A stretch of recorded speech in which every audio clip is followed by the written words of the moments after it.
님 저를 어떻게 생각하십니까? 나는 과제가 좀 시시하다는 생각을 했다.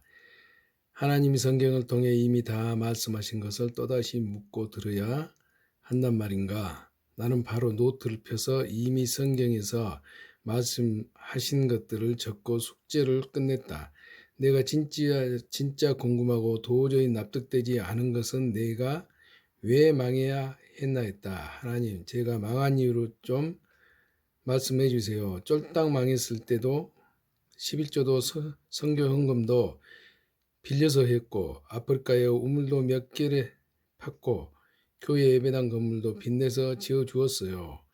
그런데 제가 왜 망해야 합니까? 새벽이 되었다. 하나님 음성이 들렸다. 내가 내게 헌금을 강요한 적이 있느냐? 내가 네게 헌금을 강요한 적이 있느냐? 하나님의 음성에 나는 심한 배신감이 느껴졌다. 내가 드린 헌금은 다 받으시고 발뺌을 하시는 것 같은 서운함이 밀려왔다. 이 음성은 제가 하나님의 음성으로 받기가 어렵습니다. 오직 말씀으로 제가 망한 이유를 설명해 주세요.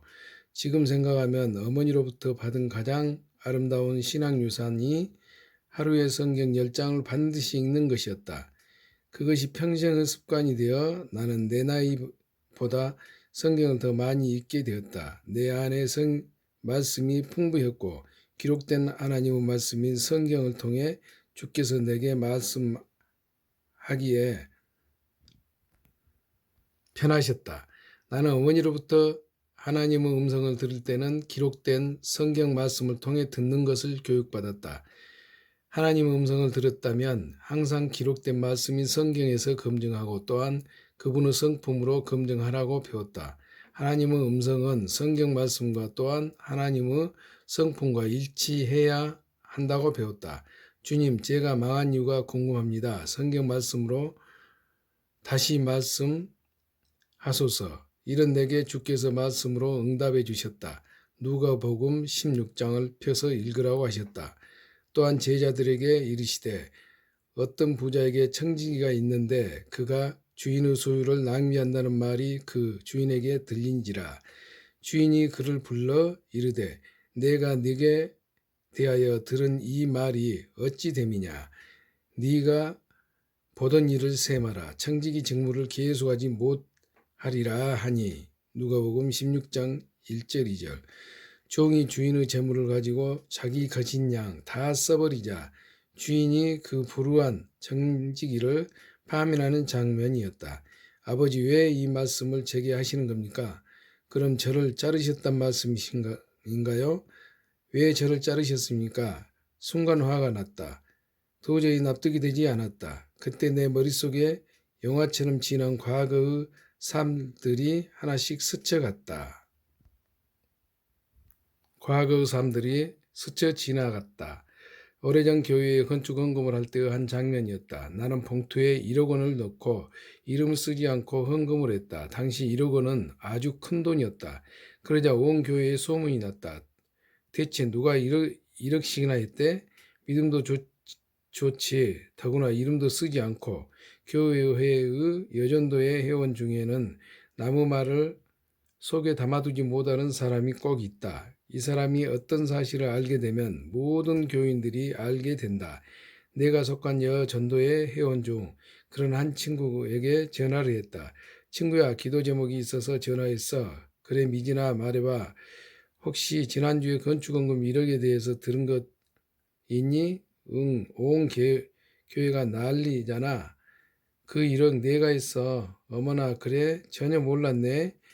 그런데 아무한테도 말하면 안 돼. 물론이지. 그리고 나 또 기도 제목이 있는데 아프리카에 우물 파주는 것을 계속 하잖아. 교회 짓고 있고 이 일들을 통해서 주께서 영광 받으시도록 기도만 해줘. 그래, 걱정 마. 내가 기도 많이 할게. 그렇게 우리의 대화는 끝이 났다. 주일에 교회에 가면서 나는 크게 기대하는 바가 있었다. 분명 그 친구가 교회 전체에 뭔가를 했을 것이기 때문이다. 예배를 마치고 장로님들이 모여 계시는 교회 카페로 갔다. 내가 문을 열고 들어가는데 김장로님과 박장로님께서 나를 자꾸 쳐다보시면서 무슨 이야기인가를 했다. 두 분이 입 모양을 보니 분명 헌금 1억 원에 대한 이야기였다. 내가 옆으로 지나가는데 장로님들이 말했다. 세상에 믿음의 사대는 뭐가 달라도 다르구먼. 1억도 1억이지만 저 미모가 미스 코리아감이구만. 나는 겉으로는 겸손한 척했으나 속으로 엉덩이까지 실룩거리면서 춤을 추고 있었다. 바로 이거야. 역시 친구가 역할을 잘 해주었어. 다음은 권사님들이 많이 계신 식당으로 갔다. 식당에서 줄을 서서 내 차례를 기다리는데 배식하던 권사님 한 분이 나를 발견했다. 그러고는 내 소고기 국밥에 소고기를 많이 건져 주셨다. 내가 식판을 들고 자리를 잡으러 가는데 내 뒤에서 권사님들이 주고받은 대화가 들렸다. 우리도 저런 며느리를 봐야 하는데 마음도 신앙도 얼굴도 어찌 저리 예쁠 수가 있을까? 나는 기분이 더 좋아졌다. 겉으로는 겸손한 척, 착한 척 했으나 속마음은 엉덩이를 더욱 실룩거리며 그래 바로 이거야 하며 춤추고 있었다. 나는 이것을 즐겼다. 이 장면이 불우한 청직에 대한 말씀과 함께 내 머릿속을 스쳐갔다. 또 다른 장면이 지나갔다. 한 번은 예배 때 아프리카 선교사님이 우물 파는 이야기를 하셨다. 그곳에는 맑은 물이 없어 아이들이 죽어간다는 것이었다. 나는 선교사님을 불러서 선교사님, 우물을 파려면 얼마나 드나요? 경우에 따라 다르지만 약 3천만 원 정도 듭니다. 그럼 그 우물 내가 파줄게요. 또 다른 선교사님에게도 말했다. 교회요? 내가 지어줄게요. 버스도 필요하죠? 내가 사줄게요. 내가 해줄게요. 나는 주님 앞에 아무 말이 없었다. 내가 돈을 지평하는데 하나님의 이름은 없었다. 겉으로는 하나님의 영광을 말했지만 사실은 내 이름, 내 명성, 내가 칭찬을 받는 곳에 모두 썼다. 주님 앞에 정말 할 말이 없었다. 가슴이 무너져 내리고 너무나 부끄러웠다. 목사님, 장로님, 권사님, 교우들 등 모든 사람들은 속일 수 있었으나 하나님은 내게 속지 않으셨다. 외모로 보는 하나님과 다르셨다. 외모로 보는 사람과 다르셨다. 중심을 보시는 하나님은 사람들에게 만홀히 여김을 받지 않으셨다. 그날 하나님은 내가 얼마나 교만했고 내가 물질의 주인이 되어 있는지를 보여주셨다. 나는 하나님 앞에 두려움과 떨림으로 엎드렸다. 당신이 나를 파면했다면 순복합니다. 항복합니다. 이 불우한 종을 용서하시옵소서. 통렬한 회개가 터져나왔다. 이 사건은 1년의 시간밖에 없는 나를 전심으로 주님 앞에 나아가게 하는 계기가 되었다. 하나님께서 나를 불의한 청지기로 파면하신 뜻을 나중에야 알았다. 그것은 하나님의 사랑이었고 하나님께서 내게 주신 두 번째의 기회였다. 광풍을 해결하는 열쇠. 열방대학 훈련과정 중 내가 가장 관심이 있었던 과목은 성경적 재정원칙이었다. 정말 돈에 대해 알고 싶었다. 나는 홍성건 목사님의 탁월한 성경적 재정원칙 강의를 들으며 큰 충격을 받았다. 목사님은 재정을 말씀하시면서 먼저 믿음에 대해 말씀하셨다. 다음은 내가 들은 목사님의 강의이다. 하루는 제자들과 함께 배에 오르사 그들에게 이르시되 호수 저편으로 건너가자 하심에 이에 떠나 행선할 때에 예수께서 잠이 드셨더니 마침 강풍이 호수로 내리침에 배에 물이 가득하게 되어 위태한지라 제자들이 나와 깨워 이르되 주여 주여 우리가 죽겠나이다 한데 예수께서 잠을 깨사 바람과 물결을 꾸짖으시니 이에 그쳐 잔잔하여지더라. 제자들에게 이르시되 너희 믿음이 어디 있느냐 하시니 그들이 두려워하고 놀랍게 여겨 서로 말하되 그가 누구이기에 바람과 물을 명함에 순종하는가 하더라. 누가복음 8장 22절부터 25절까지.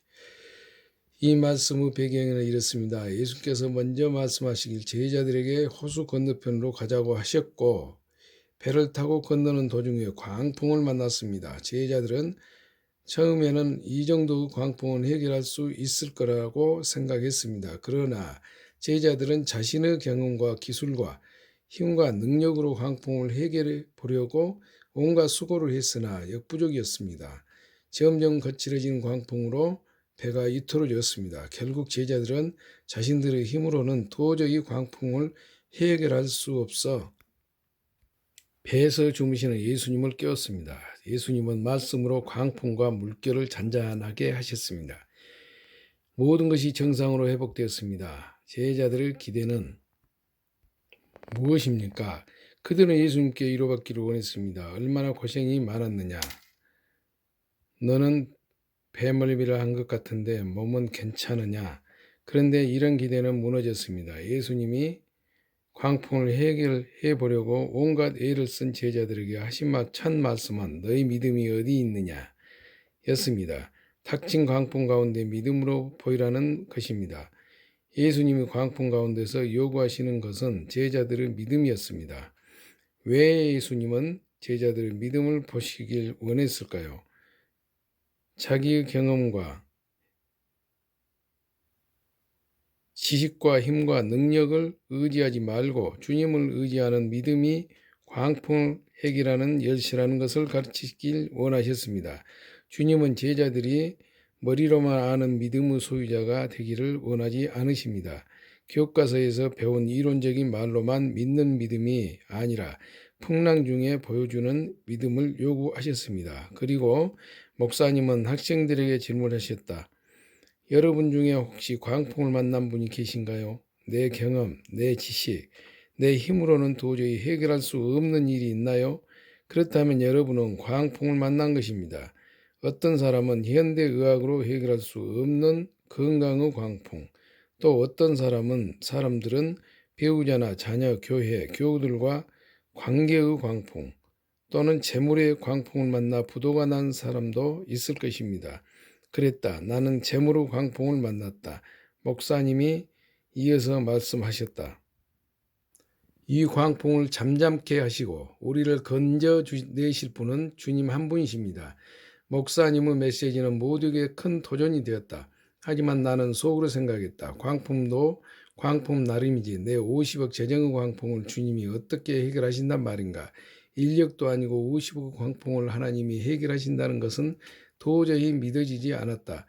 목사님은 이런 내 마음을 아시기라도 한 것처럼 말씀하셨다. 어떤 크기, 어떤 종류 광풍이든지 하나님은 그것을 잠잠케 하십니다. 하나님을 소망으로 심는 자는 그로부터 반드시 구원이 얻을 것입니다. 여러분 믿음으로 사는 삶을 훈련하십시오. 마음이 광풍을 해결하는 열쇠입니다. 우리가 풍랑을 만났을 때 기억할 것은 하나님의 성품입니다. 그러면서 고린도전서 10장 말씀을 보라고 하셨다.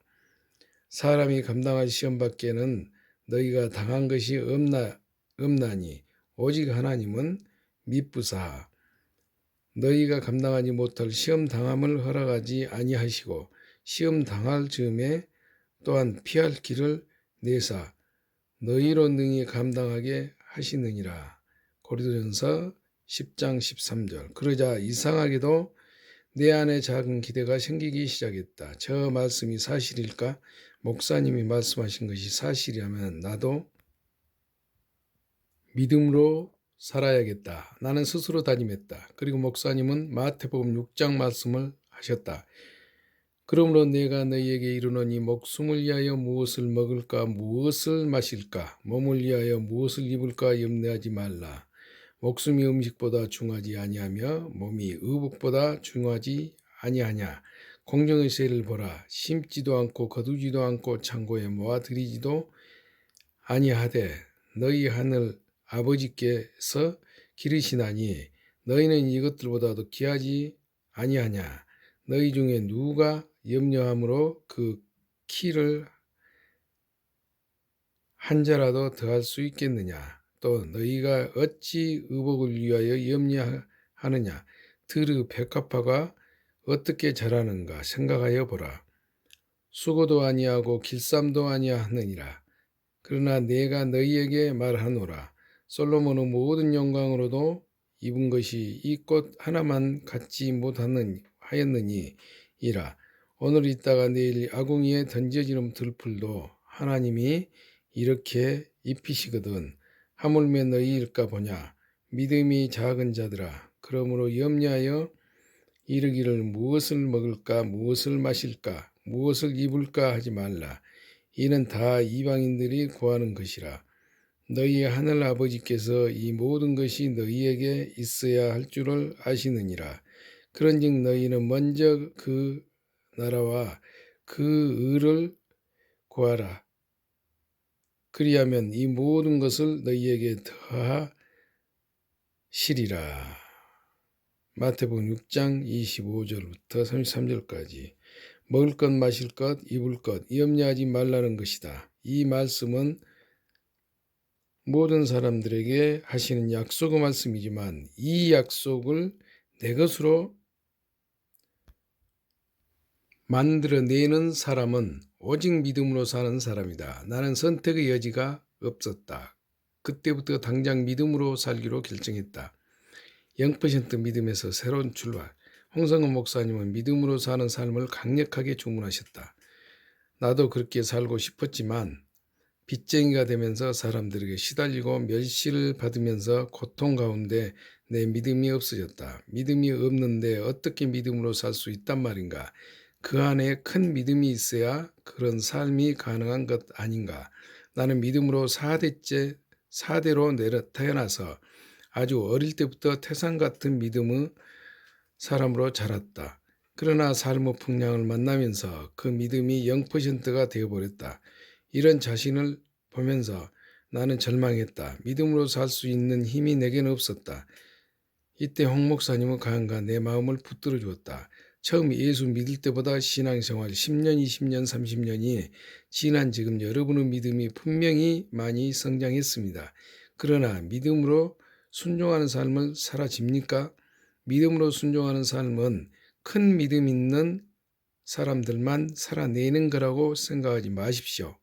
그렇게 생각한다면 계속 여러분들은 지금보다 더욱더 큰 믿음만 구하는 삶을 살게 될 것입니다. 이것은 훈련으로 되는 것입니다. 믿음으로 사는 삶의 훈련을 통해 첫째, 하나님을 경험하게 됩니다. 둘째, 하나님을 경험함으로 우리의 믿음이 자라나고 흔들리지 않는 믿음의 사람이 됩니다. 셋째, 하나님을 경험할 때 비로소 여러분은 하나님을 깊이 신뢰하는 사람으로 바뀌게 됩니다. 넷째, 하나님을 신뢰할 때 주께서 여러분을 하나님 나라 확장에 귀하게 쓰실 것입니다. 여러분, 하나님께서 만물을 창조주시고 그분만이 우리 주인이심을 믿습니까? 여러분, 예수님이 내 구주심을 고백할 수 있습니까? 이 믿음만 있다면 오늘부터 훈련을 통해 여러분들은 하나님을 경험하는 믿음의 사람이 될 것입니다. 이 메시지는 정말 충격적이었다.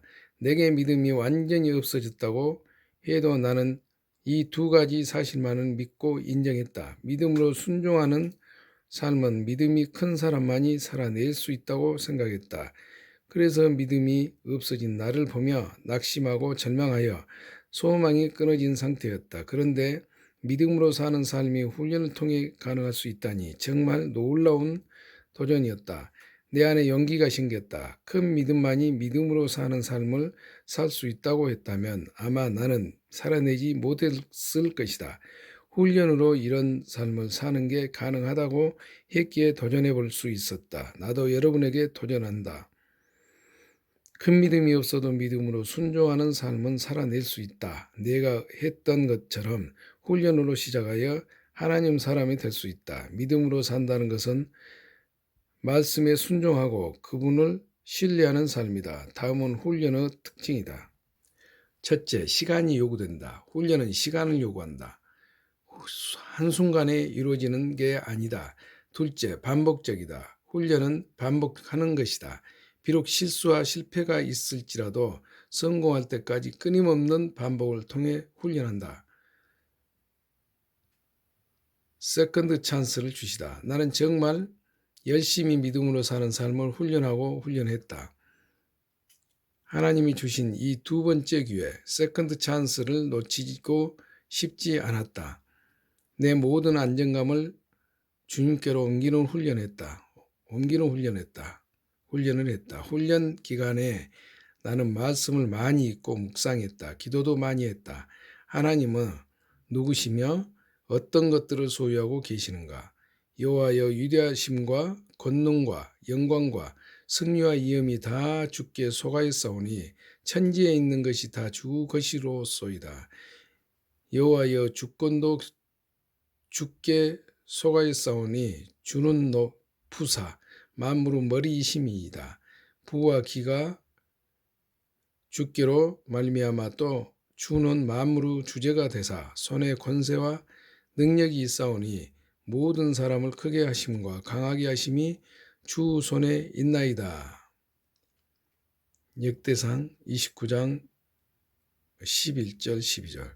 하늘과 모든 하늘과 땅과 그 이후 만물은 본래 내 하나님 여호와께 속한 것이로되.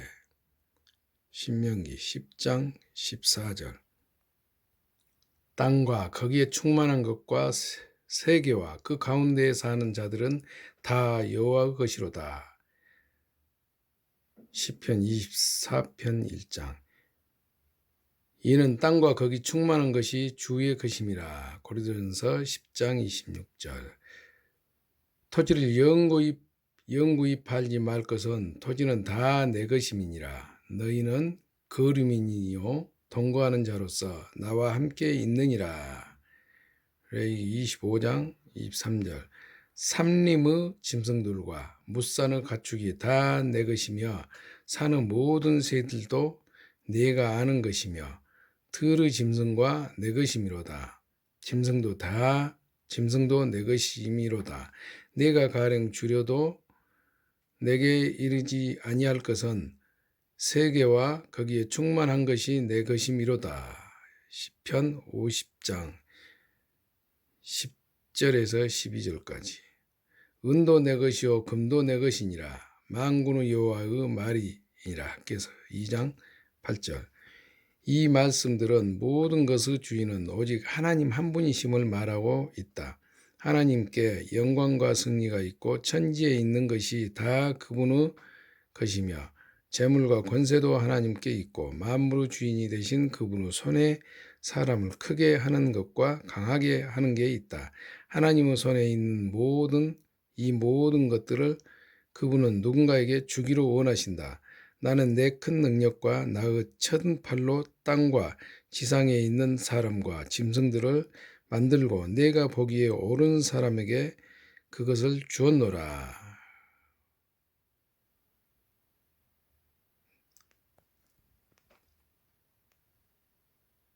하나님은 모든 것을 소유하셨고 그것은 그분이 보시기에 옳은 사람에게 주신다는 말씀이다.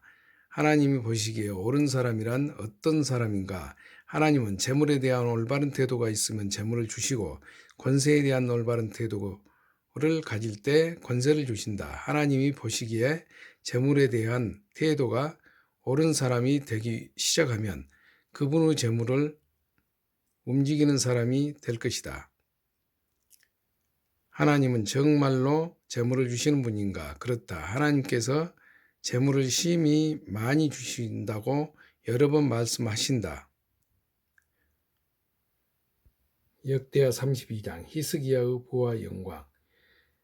히스기야가 부와 영광이 지극한지라. 이에 은금과 보석과 향품과 방패와 온갖 보배로운 그릇들을 위하여 창고를 세우며 곡식과 새 포도주와 기름의 산물을 위하여 창고를 세우며 온갖 짐승의 요양간을 세우며 양떼의 우리를 갖추며 양떼와 많은 소떼를 위하여 성읍들을 세웠으니 이는 하나님이 그에게 재산을 심히 많이 주셨음이며 하나님의 재물은 보이지 않는 세계 가운데 무한하게 있고 제한 없이 있다. 하나님의 재물은 약속이라는 형태로 있으며 그분의 파이프라인을 우리에게 심으시고 재물을 그리로 보내신다.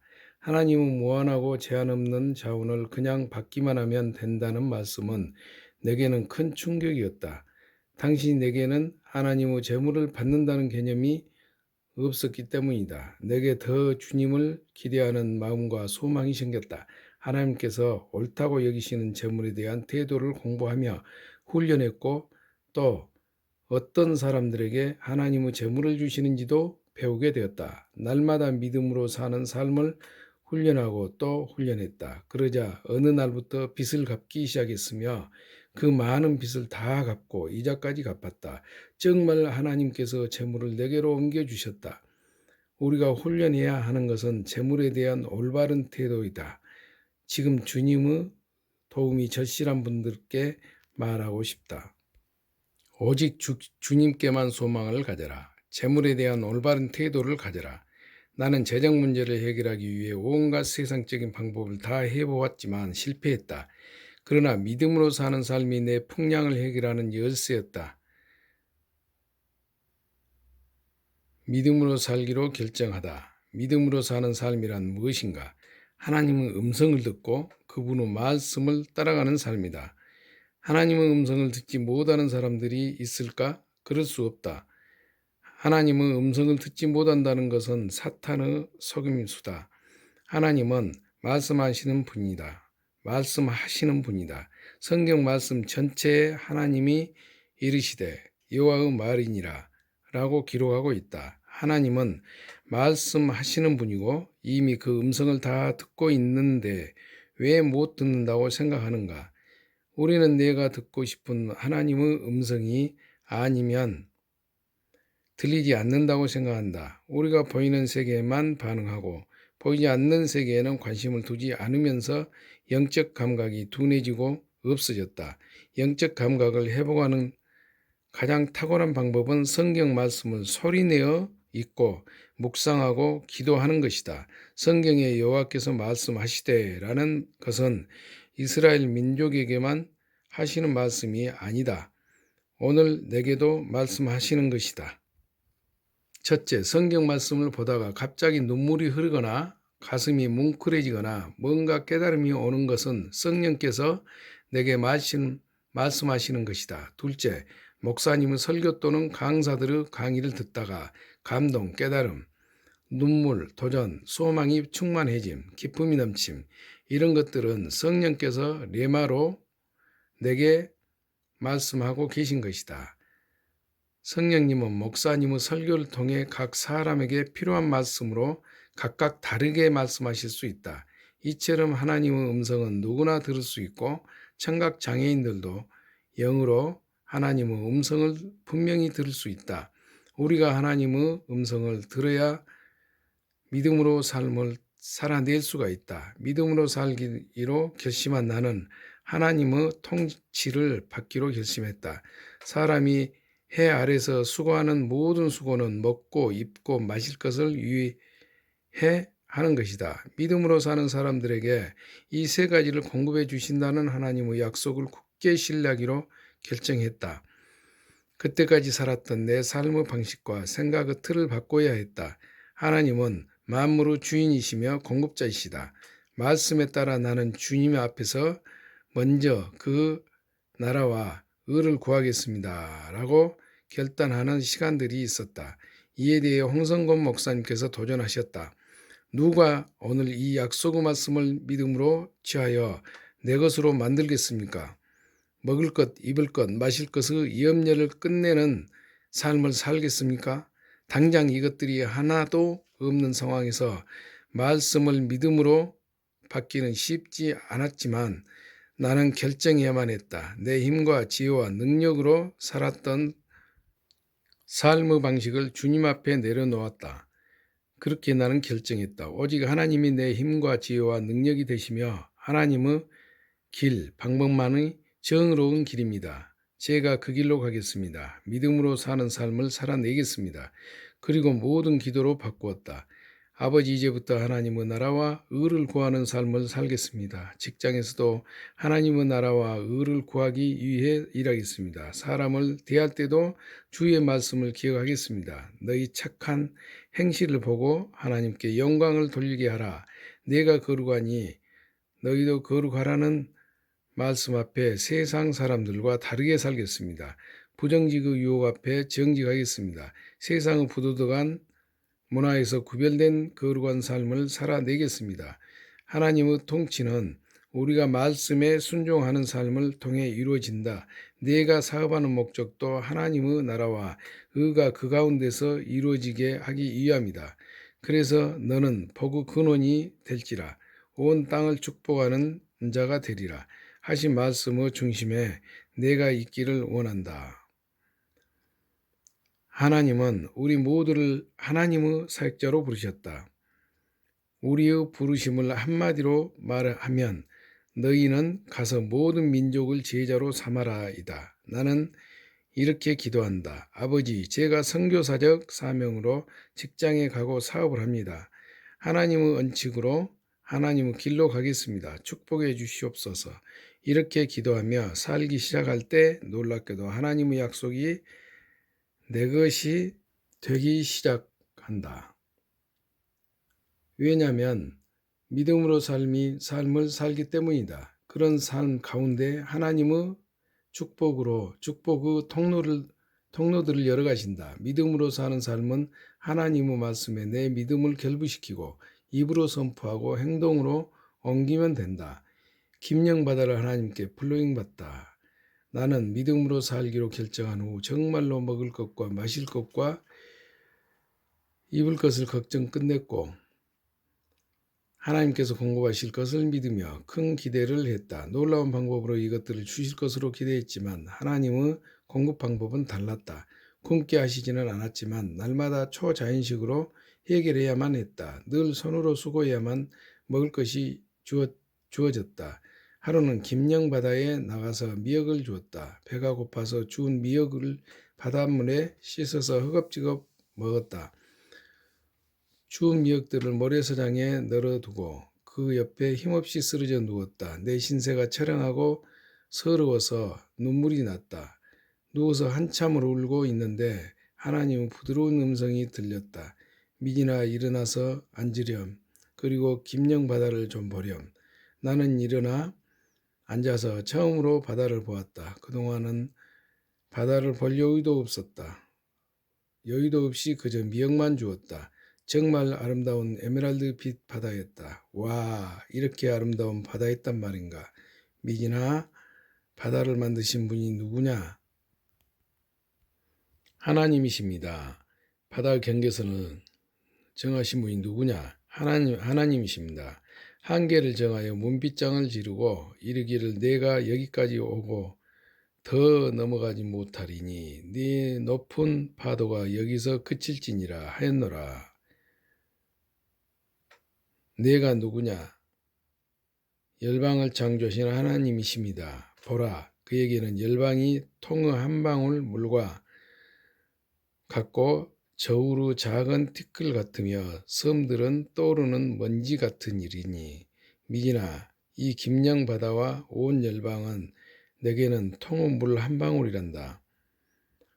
하나님의 계속되는 질문으로 내 머릿속에는 성경 말씀들이 지나갔다. 광대하신 하나님께 경배하며 나는 예배하기 시작했다.